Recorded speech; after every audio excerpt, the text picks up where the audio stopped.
Welcome to the Emerging Civil War podcast. I'm Chris Mackowski, and joining me today is Timothy R. Snyder, author of a new book about Stonewall Jackson's winter operations. Tim, how are you today? Hello, Chris. I'm doing well, thank you. How are you? I'm doing well. Thanks so much for taking some time to join us. And as I've told you ahead of time, I'm super excited to just be able to talk about Stonewall Jackson with a fellow Stonewall Jackson scholar. Doubly excited to have you on the podcast today. Yeah, your Jackson reputation precedes you. I knew all about it. So, what is it that got you interested in wanting to write about what is probably the darkest chapter of Jackson's military career? Yeah, I think you're right. But it really had its origins in my first book, which came out in 2011, long time ago. But it was called "Trembling in the Balance: The Chesapeake and Ohio Canal During the Civil War."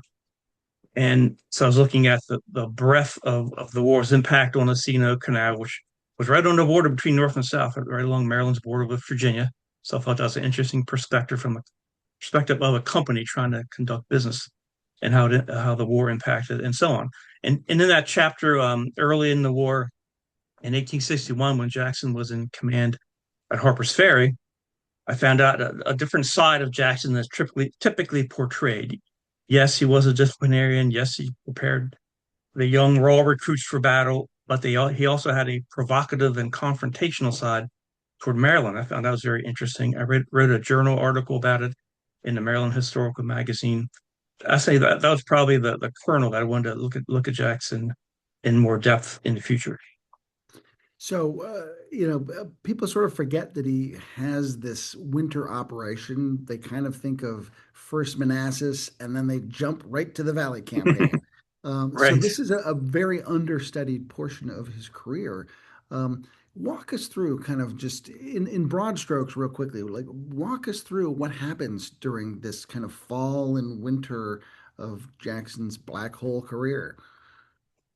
When he first arrives in Winchester, he basically has militia there, and he complains about his dearth of troops. They send him the Stonewall Brigade, and immediately begins to look for places where he can do some good, go on the offensive. And he requests General Loring's troops down in the Allegheny Passes, down in the lower valley, and begins to look westward where there's a contingent of unit troops at Romney, which is on the flank of his headquarters at Winchester.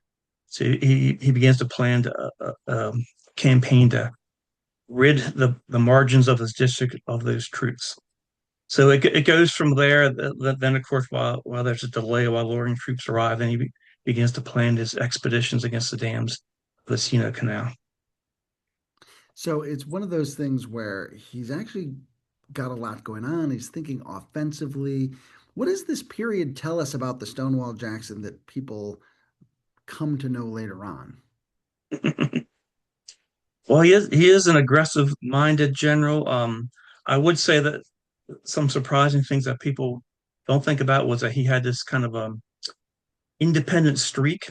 This, as I make this point in the book, that the Valley District was a component of the Department of Northern Virginia, had two other districts as well.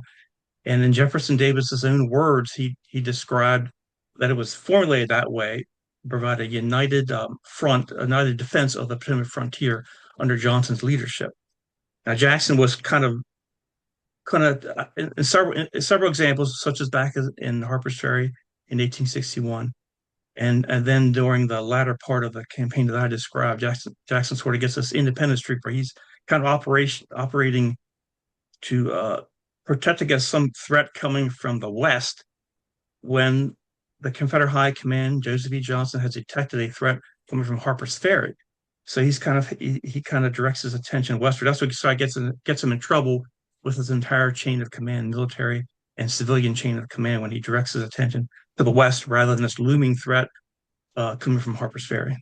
And of course, as the story of the war unfolds, we see the Shenandoah Valley get used as an avenue by troops on both sides. So certainly it's not unrealistic to be thinking of Harper's Ferry as an imminent threat because that direction does become one. And yet Jackson's looking to the mountains. Why do you think he's looking to the mountains? Well, it's just a theory, but he early in the war, I think in November of '61, he he wrote that it was important to occupy northwestern Virginia this year, meaning before the end of 1861. So he was from that region. I think he had kind of a bias toward that region. He was concerned about its loyalty, wanted to ensure its loyalty to the South. So my opinion is that he was just kind of biased in that direction because of his background and having come from that region. And I suppose we could probably sort of look at the spotty record Robert E. Lee has in Western Virginia in 1861. And so the Federals have already established a presence out there, and the Confederates have had difficulty securing that. So I could also see Jackson kind of maybe being worried about losing his home territory Mhm. because the Right. Confederates have had a tough time at that point. How's Jackson getting along with Joe Johnson at this point in the war? At this early point, I think they're getting along fine. He's operating under Johnson's leadership. Johnson really only starts to have a problem when he realizes that after the conclusion of the Bath Romney campaign, that Jackson has left this body of troops in Romney. He split his command essentially, leaving the largest portion of them in Romney, bringing the Stonewall Brigade back to Winchester, has opened up an avenue where, again, they have this strong intelligence that the Union are preparing an invasion from Harper's Ferry, and they begin to be concerned about that force could drive a wedge between the two wings of Jackson's army. And further, just like in 1861, when Beauregard was at Manassas First Bull Run. They called upon the army, then led by Johnson in the Valley, to come to their support when they were attacked. I think Johnson, as well, is concerned about this imminent invasion led by McClellan.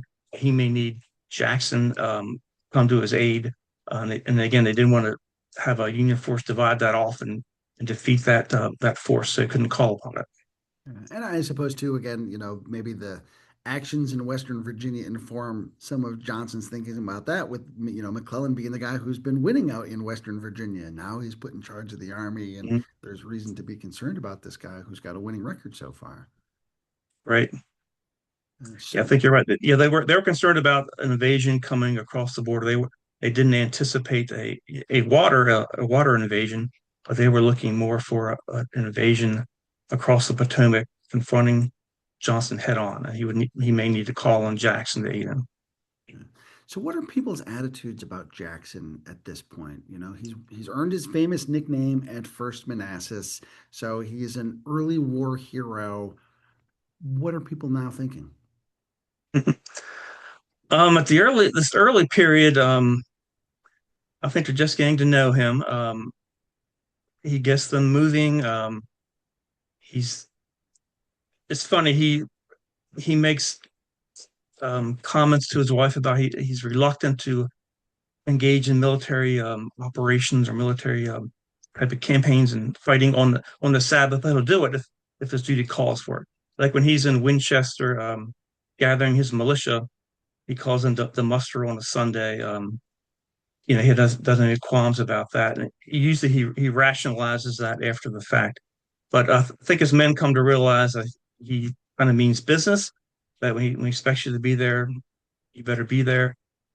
He hasn't quite yet, until we get into Bath Romney, kind of got this reputation. He may be a little crazy, as some have later said. But they will come to that opinion once we get into the to the mountains of Western Virginia with the severe cold weather that they had to deal with. As I recall, he's not especially beloved by the men that are under him at this point. The Stonewall Brigade, kind of like him, but nobody else really knows much about him at this point.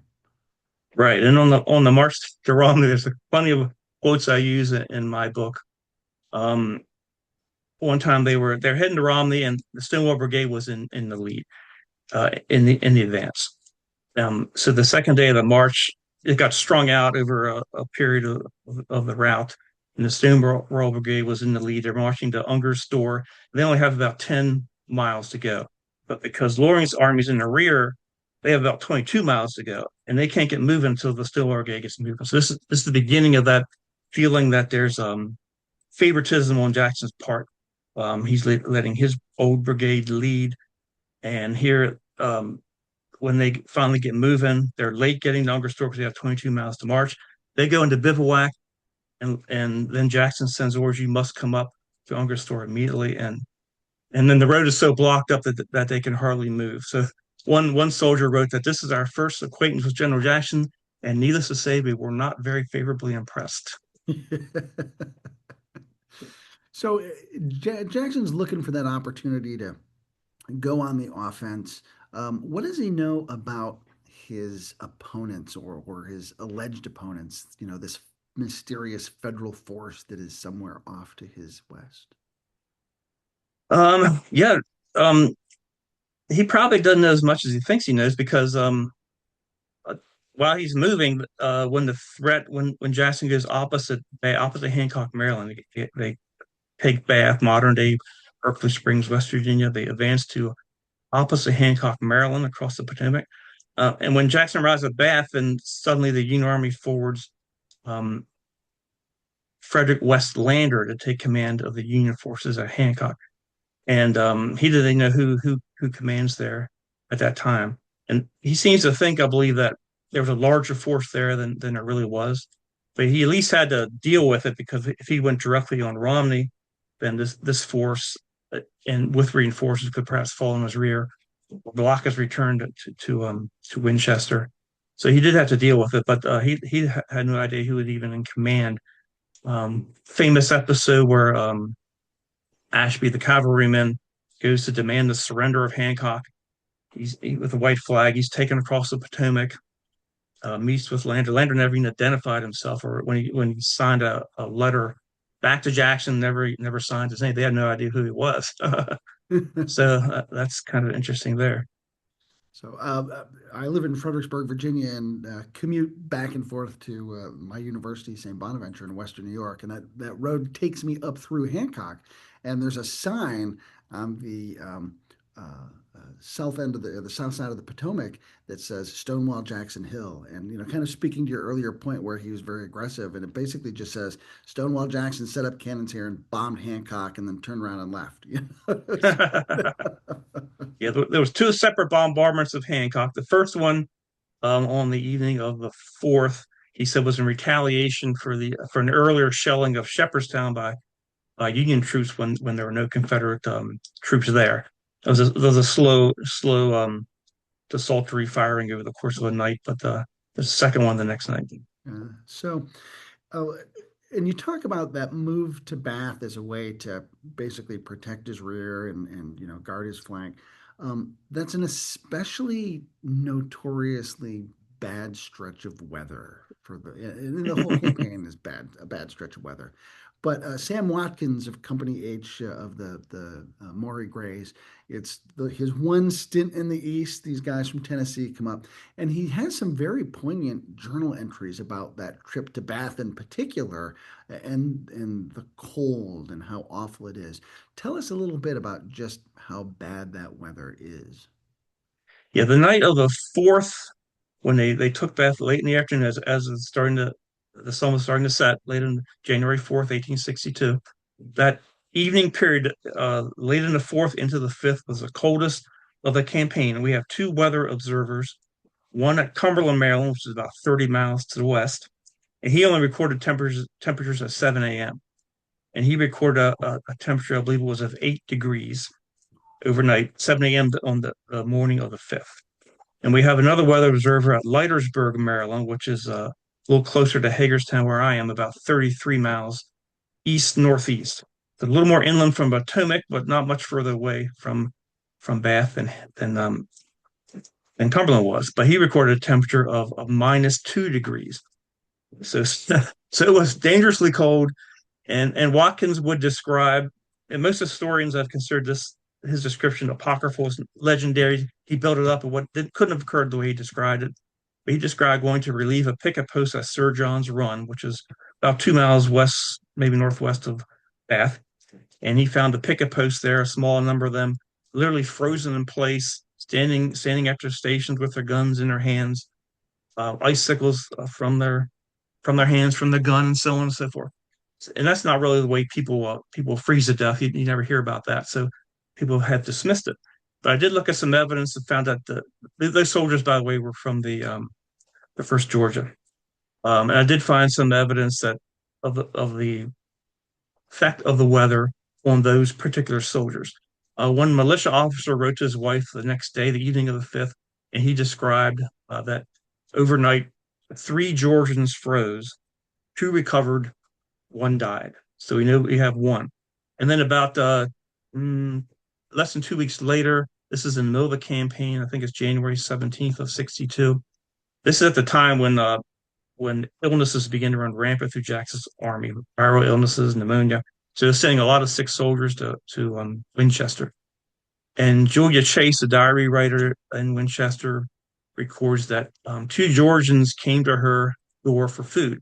So, in conversation with her, she learned that at that point in the expedition, again about 2 weeks in, a little longer than 2 weeks in, seven soldiers had frozen to death, two of whom were Georgians. So the weather certainly had a impact, and that kind of led to again the mounting dissatisfaction with Jackson, especially among Loring's men.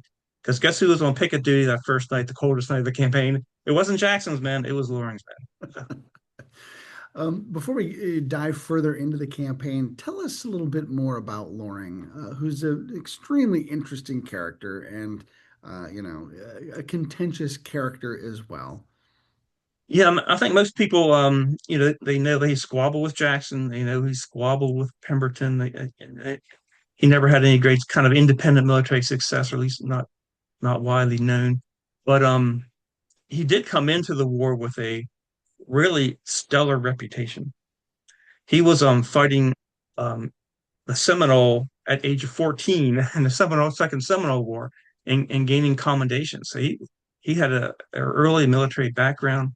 He later read the law, became a member of the territorial legislature. Then when Florida became a state, was elected to that first assembly. Then when Congress passed a law to create the mounted rifles, it's like the military was never far from his heart. So he joined the mounted rifles, was taken in as a captain, I guess based on his militia experience.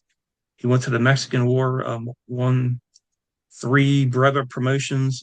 He suffered a grievous wound to his left arm, and according to observers, it was amputated with no anesthetic. He was sitting there puffing on a cigar, no moaning, no groaning, just kind of sat there and let it happen. So early in the war, you see a photo of him. The photo is in my book, probably the most commonly available photo, shows his empty sleeve on his left arm. But he was known then as Old One Wing because of that missing appendage.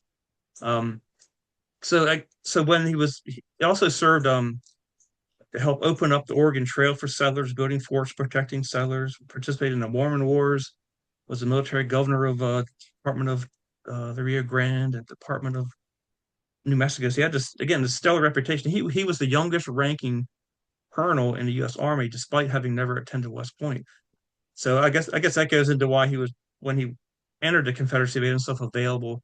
He was made the brigadier general in command of the Army of the Northwest.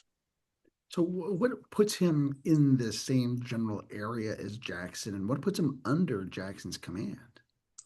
Jackson specifically requested his troops, all of his troops that were guarding the mountain passes leading into the upper Shenandoah Valley and that were protecting the Virginia Central Railroad.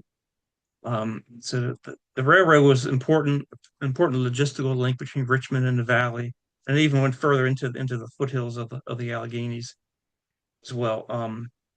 So Jackson at an early date saw this available pool of troops and requested them. And initially, Loring say that General Lee, when he left the mountains, expected the passes to be guarded. I guess the question was how many troops is needed to guard them. So ultimately, this goes through the chain of command, and Jefferson Davis says he's going to let Loring decide if he wants to join Jackson, if he can do some good there, and how much troops need to be left behind to guard the passes. He decides to join Jackson. Initially, he's going to take everything with him except for cavalry and advises that local militia be called out to help protect the passes.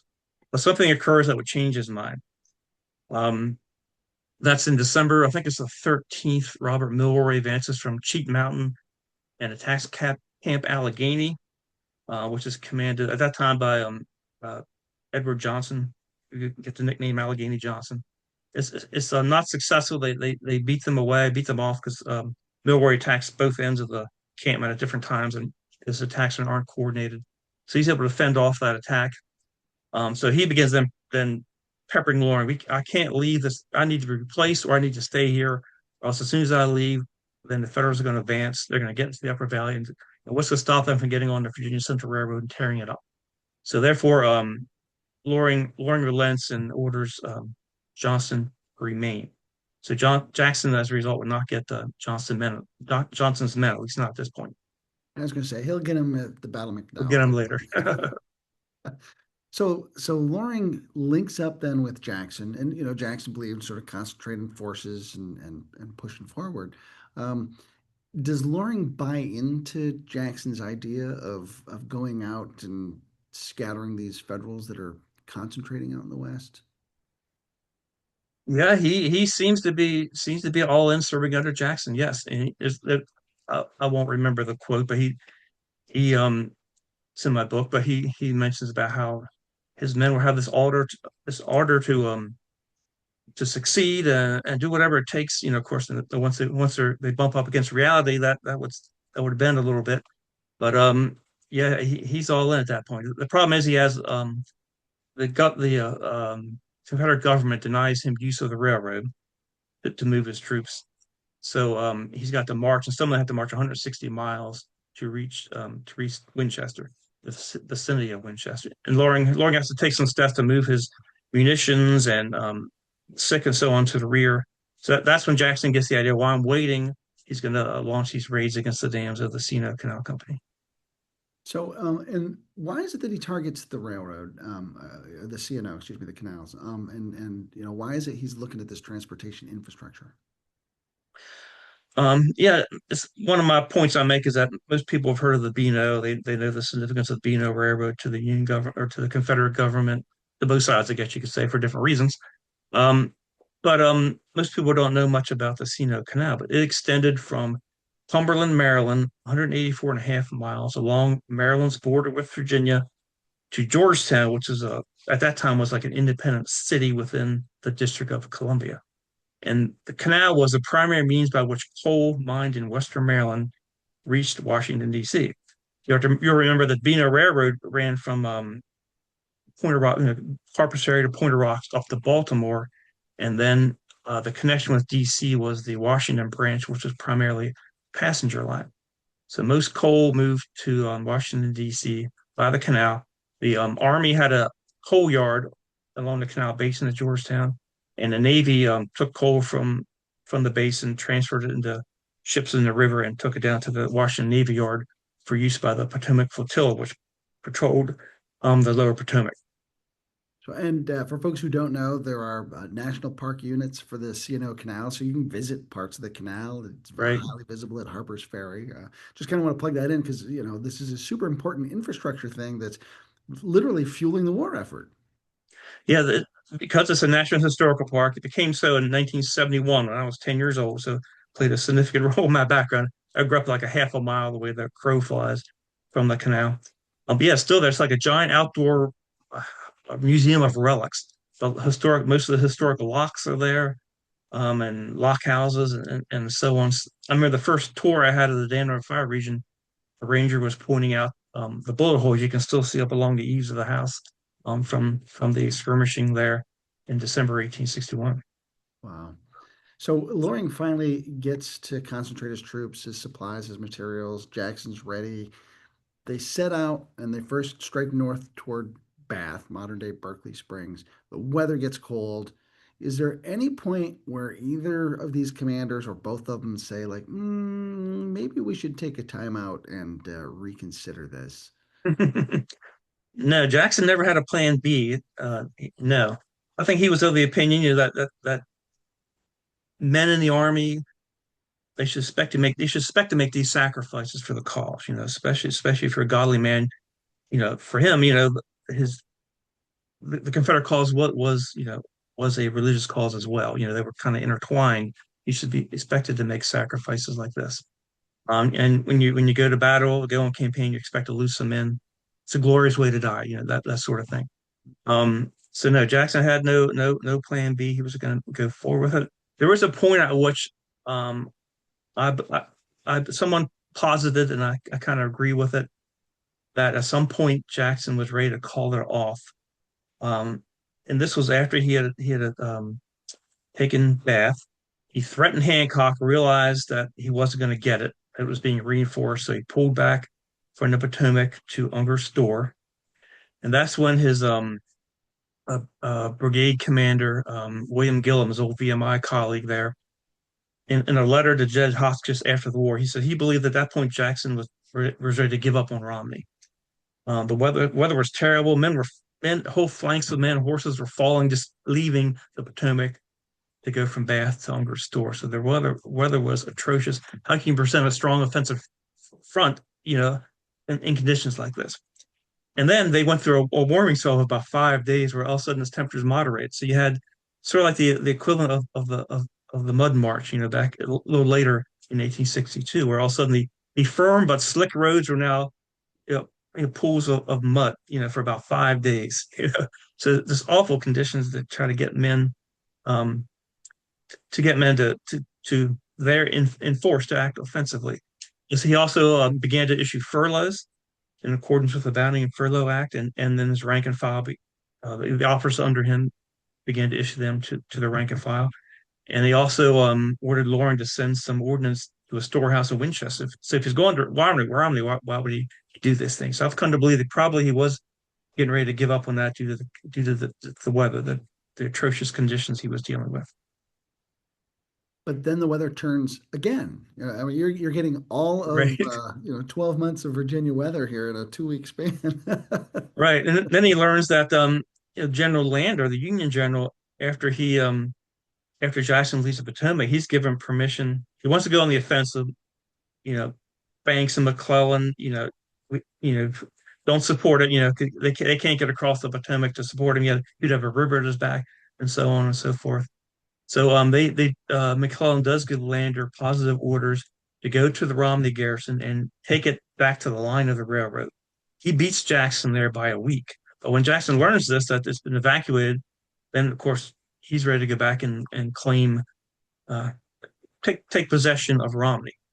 Now, I guess the greatest metaphor to me for the condition of the men, the experience they had with the weather, was this march from Unger's Store to Romney, which took place in a storm of sleet and freezing rain. I'm from the mid-Atlantic. We do have freezing rain where the rain comes down as rain, hits the ground, just freezes, it glazes everything. So that's exactly what happened. And when the men arrive at Romney from the ultimate destination, they arrive literally encased in ice. You know, the description of the men with icicles hanging from the visors of their caps, ice in their beards. It's just a great metaphor for the effect of the weather on the men. And it's important to note too, like this is not some nice paved road that goes out to Romney. We're talking like dirt roads that are now having been mud and now they're all rutted up and they've refrozen and they're Right. mountainous dirt roads. It's really tough terrain getting out there. So it's not a pleasant time for these men to make No. the march. Yeah, they describe pioneers cutting using hatchets and axes, cutting grooves through the frozen roads. In some cases, taking horses and wagons across the field. At least there it's not compacted into ice. It's loose snow, maybe glazed on top with some ice. So they're doing everything they can, but it's just difficult with the weather conditions. And of course, when I think of the Romney campaign, I think of those paintings by Mort Kunstler, John Paul Strain that show Jackson huddled up and lots of snow and miserable weather. Is that what it was really like? It was now they many of them did indeed have some shelter. Like when Jackson's army first arrived at Bath, I remember I mentioned that the first night was the coldest night of the campaign. The Stonewall Brigade was sheltered in the Berkeley Springs Hotel, owned by John Strother, who was the father of David Hunter Strother, the author and illustrator, Portrait Crayon, who wrote or illustrated for Harper's Weekly. That was his hotel, a 400 room hotel. Henry Clyde Douglas, or Kid Douglas, if you want to use that pronunciation, he wrote about staying in the hotel. And this was Bath was a summer resort. It had a warm springs. that was renowned for its healing properties.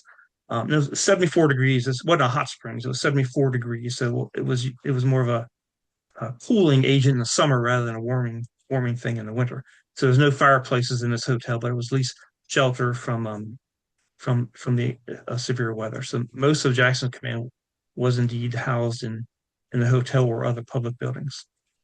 Look at that. The Stonewall Brigade getting the resort hotel. And again, here again, lending into that idea of Jackson giving preferential treatment to his brigade. And of course, when he sends them, takes them back with him to Winchester, it would just blow up. Yeah, right, right. So when they finally do get to Romney, what do they find? As one soldier wrote, of all the miserable holes in the world, all the miserable towns in the world, Romney's the worst. Um, but it was again because of the snow and then the warming weather. They found the streets full of pools of mud and muddy water. Um, some of the buildings had been fouled, and but one was, I think, the courthouse filled with spoiled meat that the Union Army had left behind. So it was a miserable place. All the local timber had been taken from this occupation by the Union Army. So they basically wanted to get out. They saw no reason to be there.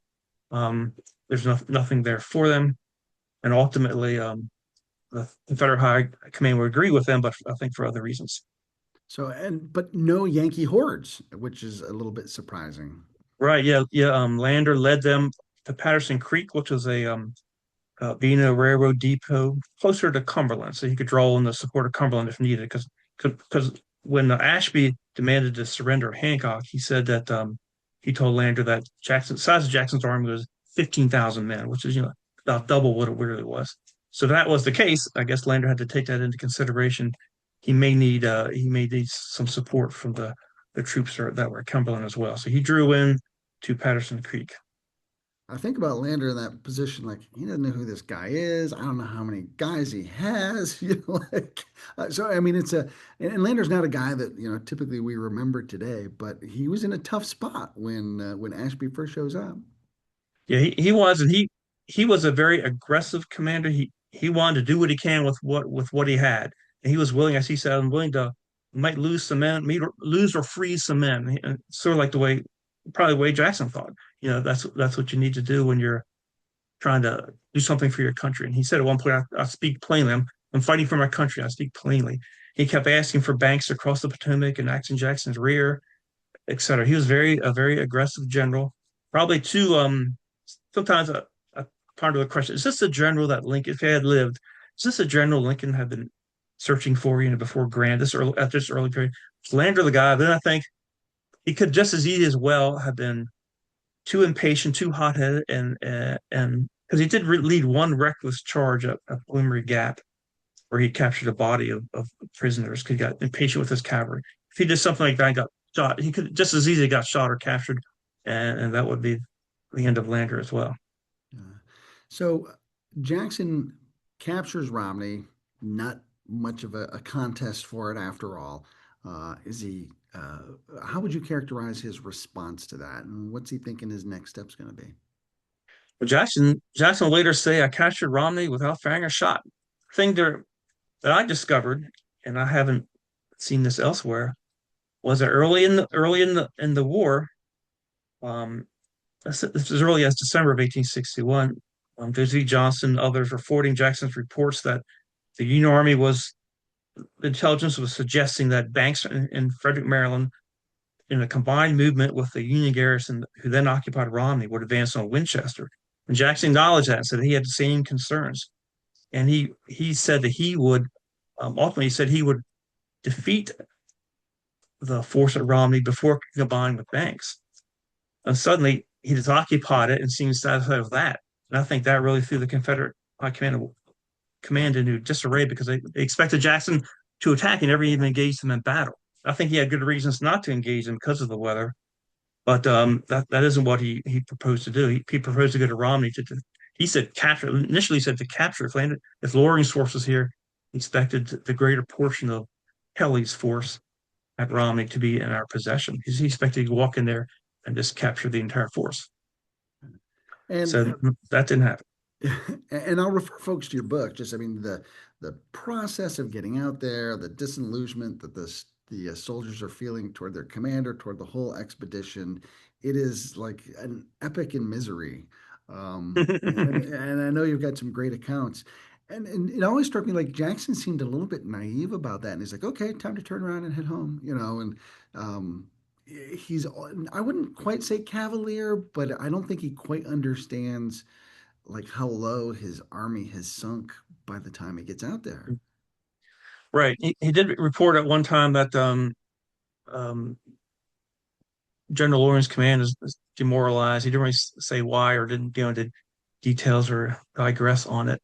Um, I think Jackson's, his reticence, being an introvert, he wasn't very verbose in a lot of his dispatches to Richmond, and I think that hurt him because when he returned to Richmond, he just said things have been pressed as far as possible. In my opinion, I'm paraphrasing. That can be accomplished in my opinion. He never talked about the weather. If he had described the weather, then suddenly maybe Jefferson Davis and P. Benjamin, the Secretary of War, wouldn't have. What's this guy doing? We gave him these troops for offensive operations. He never even engaged the enemy. So they were concerned about that. Couple that with reports coming from the field from the officers who've been furloughed. They've been visiting Richmond. Some of them are writing letters complaining about conditions on the march, etc. All of a sudden, they're concerned about Jackson's command. So yeah, Jackson, if he would have been more verbose in his letters and described the conditions out there, why he cut off the command when he did, I think it would have done him well.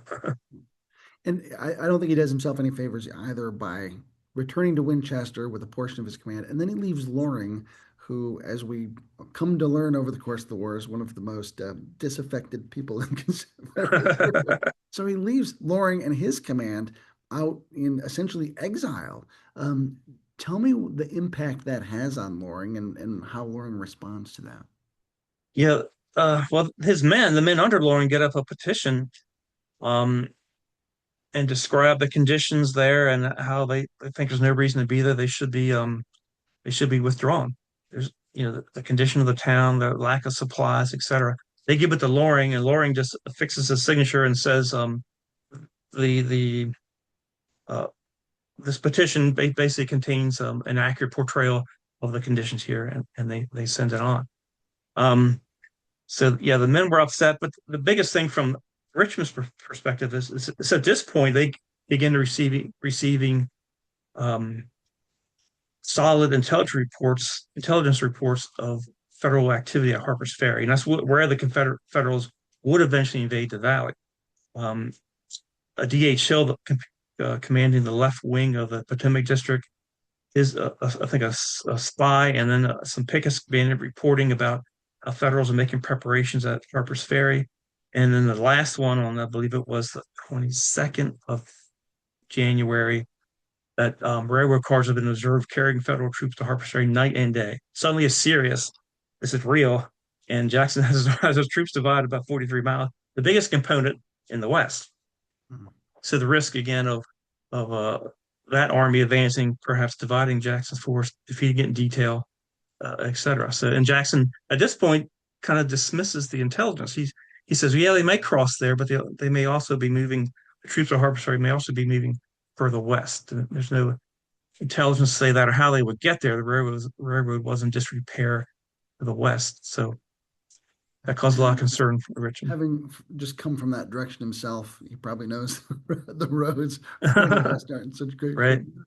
So there's military intelligence suggesting this federal movement.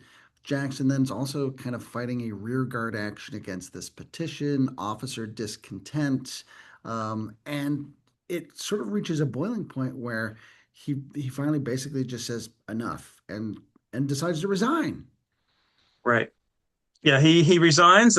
He basically, I guess, cast the blame um, on the Secretary of War, P. Benjamin, because he issued the order asking Jackson to bring Loring's command back to Winchester. In reality, that came out of a meeting with Jefferson Davis. As you know, P. Benjamin was an attorney. He wasn't a military man, and it makes sense that he would run his decisions or meet with Jefferson Davis about the decisions making that he wouldn't be kind of freelancing. So it came out of this meeting. So so Jefferson Davis was fully in agreement. If he did not, he may have initiated himself, by the way, and just let Benjamin issue the order. But it came, it came right from the top. Um, so Jackson resigns. He thinks that the secretary is trying to micromanage the war from a desk 300 yards, 300 miles in the rear from Richmond. So for a short period of time, he's out of the war. And Joe Johnson kind of comes to bat for him. Jackson has Governor Letcher go to bat for him. So he's got some allies that patch things up, but it's not a smooth patching process. Right. But regarding Joseph E. Johnson, initially Johnson, this is why I said everyone in Jackson's chain of command disagreed with leaving Loring out in Romney. Initially, Johnson as well. He writes that he's throughout the war.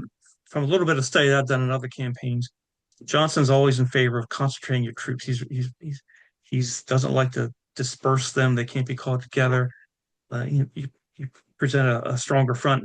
So he was concerned about Jackson dividing his front. He said uh, the letters in the book, but ultimately he would kind of change his mind. I think just because he had a running grievance with Jefferson Davis and Benjamin about their quote unquote interference in his command. And he didn't like the fact that they went over his head and gave this order to Jackson, took away one of his officers. So he sort of changed his mind. So, Jackson was just concerned about something in the West. When Johnson's own letter to Jackson earlier expressed grave concerns about him dividing his command in the face of the enemy, mentioning the report by General Hill about the Union troops coming to Harper's Ferry. So he had the same concerns.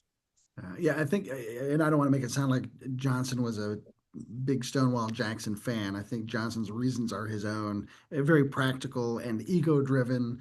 You know, his squabbles with Davis. Also, I think his one statement is, "I don't know who shall replace him." So there's that Right. pragmatic. I don't have a subordinate who's kind of competent enough to step into that role if Jackson Mhm. is booted out. So Jackson comes back and it's not a smooth reunion with the men under his command. Um, no. The War Department basically decides they're going to end what they call the recriminations between generals and the unhappy discord that's resulted from the Lake campaign.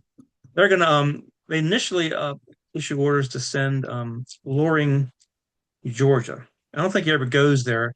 Then they send him to the Department of Norfolk, where he commands I believe it's a division at Suffolk until the fall of the Naval Yard. So he's there. Then later he goes to Southwestern Virginia. So basically, they took Loring away, took his army away from him, and they would take all Loring's army of the Northwest and divide it. But then, because of additional threats by General Lander in Virginia, they allowed Jackson to keep his Virginia regiments. The others are sent away, and and just to show how Confederate high command didn't take seriously Jackson's charges he made against General Long. He filed three charges of a number of specifications. One of them court martial. They didn't pursue any of that, and not only did they not pursue it, they then promoted General Loring to Major General, Jackson's rank, just following this episode. So they didn't take Jackson's complaints seriously or merited court martial. Much to John Pemberson's grief later on. But I think about people who continue to serve under Jackson, like William Tolliver, and Jackson has a very contentious relationship with him, and he's one of the signatories on that petition. Sam Fulkerson, regimental commander, who actually Jackson really liked, and didn't realize Fulkerson's full role in the cabal, I Right. think. So he's got some interesting dynamics with the folks that he's left with, and will serve with them until he can find ways to get rid of some of them. Right. Yep. No doubt about that. He's going to have to deal with it. And initially, then after this, Jackson's force would really dwindle just because of the reassignments. Um, because many of these men's terms of enlistment are beginning to expire. This is all before the Confederate Conscription Act, which is in April. So the entire time I'm describing here is before that.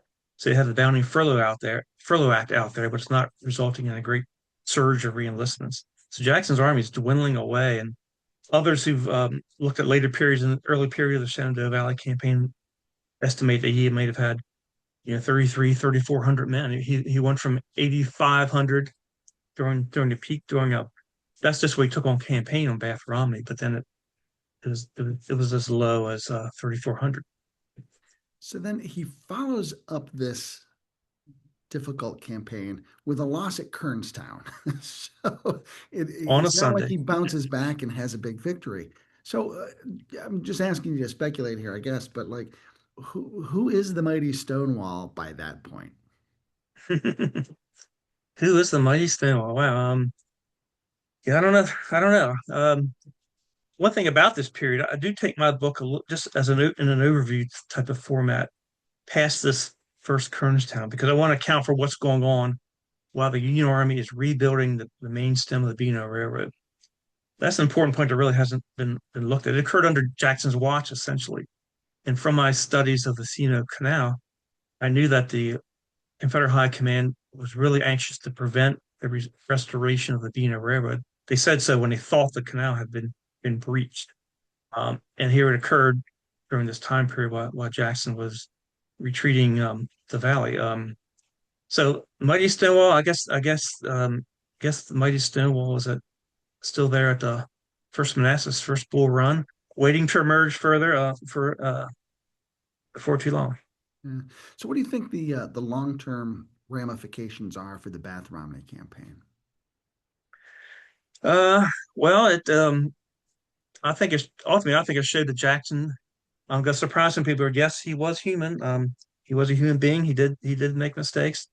Um, so I don't think as a result, he changed all that much. He still expected soldiers to do what he expected them to do. I think it really was the men under him that realized this is the way he operates, and therefore they were more disciplined once they got to the Shenandoah Valley campaign to undertake these aggressive and frequent marches and armed clashes. Um, the only example I can really find where Jackson may have changed was after he evacuated Winchester. He was pondering a nighttime march back to Winchester to attack the Union force there.